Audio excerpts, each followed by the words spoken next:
تو دیکھیے عصر سے مغرب کے بیچ میں حدیث میں آتا ہے کہ نبی اکرم صلی اللہ علیہ وسلم سجدہ نہیں کرتے، سجدہ نہیں کرتے مطلب کوئی نماز نہیں پڑھتے، ٹھیک ہے، اس تعلق سے بات آتی ہے.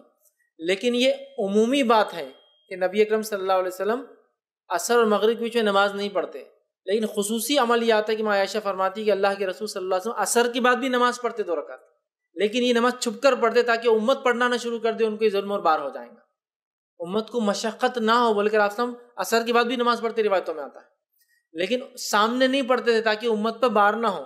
تو عمومی بات کیا ہے، نبی اکرم صلی اللہ علیہ وسلم عصر کے بعد نماز نہیں پڑھتے تھے، مطلب سجدہ نہیں کرتے تھے، ٹھیک ہے. اور لوگوں سے کہا کہ سجدے کی ضرورت نہیں عصر کے بعد، ٹھیک ہے، یہ ایک عمومی ہے. لیکن خصوصی طور سے عصر کے بعد بھی نماز پڑھنا آپ سے روایتوں کے اندر ثابت ہے. صفت صلاۃ النبی کے اندر آپ اس کی تفصیلات دیکھ سکتے ہیں کہ عصر کے بعد بھی نماز. بہرحال تو سجدہ ہے، تو کچھ لوگ اس سے قیاس کرتے ہیں کہ جب سجدہ نہیں ہے تو دوسری عمل نہیں کرنا چاہیے. اب اگر وہ بولے دینی پڑھائی کر سکتے ہیں تو اس کی دلیل ان کو دینا پڑیں گے، اور کہ دنیاوی پڑھائی نہیں کر سکتے تو اس کی بھی دلیل دینا پڑیں گے. جو کسی چیز کو اجازت دے جا رہی ہے اور کسی چیز کو روکا جا رہا ہے، اور ایک چیز جائز ٹھہرائی جا رہی ہے اور ایک چیز کو ناجائز ٹھہرایا جا رہا ہے. تو سوال یہ ہے کہ اگر دینی پڑھائی کر سکتے دنیا بھی نہیں، تو اب جس کو دینی پڑھائی نہیں کرنا ہے تو اس نے عصر سے مغرب کیا کرنا؟ خالی رہنا. بولتا سونا بھی نہیں، عصر سے مغرب نحوست آتی تو سونا بھی نہیں، خالی رہنا. تو مطلب عصر سے مغرب بزنس کیا جا سکتا ہے، عصر سے مغرب نوکری کی جا سکتی ہے، عصر سے مغرب کھیل کود کیا جا سکتا ہے. صرف نہیں کرنا ہے تو کیا ہے؟ پڑھائی نہیں کرنا. دینی کر سکتے لیکن دنیا میں نہیں. تو اس کا پیچھے لاجک مجھے کچھ سمجھ میں نہیں آ رہا. سجدے کی کیوں ممانعت ہے اس کے تعلق سے بھی علماء حکمت لکھتے ہیں. فجر کے طلوع سورج ہونے سے لے کر پورا ہونے تک، اور عصر کے بعد سورج جو غروب ہوتا ہے تو پورا غروب ہونے تک آپ سے منع کیا. اس کی وجہ یہ ہے کہ یہ 2 موقعوں پر شیطان جو ہے سورج کے سامنے آ کے کھڑا ہو جاتا ہے، ٹھیک. اور حدیث میں الفاظ ہے وہ کمر پہ ہاتھ رکھ کے ایسا کھڑا ہوتا ہے، ٹھیک. اور جب لوگ اگر یہ ٹائم پر سجدہ کرتے ہیں، اور یہ ٹائم پہ کون سجدہ کرتے ہیں معلوم آپ کو؟ جو سورج کی عبادت کرتے ہیں.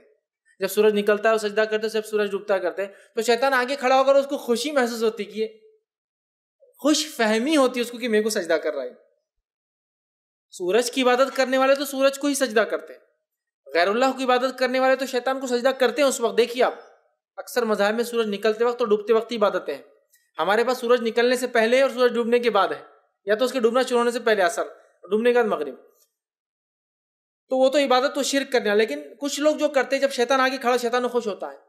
تو مومنوں کو اس لیے منع کیا گیا کہ شیطان کو خوش فہمی نہ ہو کہ ہم اس کو سجدہ کر رہے ہیں، تو اس کو وہ چانس نہیں دینا، اس لیے ہم کو نہیں کرنا وہ ٹائم. سمجھے آپ؟ شیطان جو کھڑا ہے، اور ایک روایت میں آتا ہے سورج نکلتا اور ڈوبتا شیطان کے 2 سینگوں کے بیچ میں. اب یہ سب غائب کے معاملات ہیں، اس کو ہم عقلی طور سے لڑا ہے 2 سینگ اتنے بڑے ہوں گے کہ سب اللہ عالم، غائب کی بات ہے. 2 سینگوں کے بیچ میں تو ہے، مطلب اس کو 2 سینگ ہے، بیچ میں ڈوبتا ہے، کھڑا ہو جاتا ہے. کیسا کھڑا ہوتا ہے ہم کو نہیں پتا، کہاں دکھتا تو نہیں، ہم کو نہیں پتا، سب غائب کی بات ہے. تو سورج کے سامنے کھڑا ہوتا ہے یا چیزوں کے سامنے، اور جب سورج کی عبادت کرنے والے جھکتے ہیں تو شیطان خوش ہوتا ہے. اس وقت اگر مومن بھی سجدہ کرے تو شیطان کو غلط فہمی ہوتی ہے، حالانکہ مومن اللہ کو کرتا ہے لیکن اس کو خوش فہمی ہوتی ہے مجھے کر رہا ہے، وہ چانس بھی نہیں دینا اس کو ہم کو، ٹھیک ہے. لہٰذا سجدہ منع ہے. السلام علیکم. آپ بھی ہمارے اس کام میں تعاون کریں اپنی زکات و صدقات کے ذریعے. ڈونیشن ڈیٹیلز کے لیے ڈونیٹ پر کلک کریں. اگر آپ کو ہمارے ویڈیوز پسند آئے ہیں تو اسے شیئر کریں اور سب کے حقدار بنیں. روزانہ ہمارے ویڈیوز کو پانے کے لیے ہمارے یوٹیوب چینل کو سبسکرائب کریں اور بیل آئکن دبائیں. ہم سے دیگر سوشل میڈیا پر جڑنے کے لیے ویڈیو میں دیے گئے آئی ڈی کو سرچ کریں. جزاک اللہ.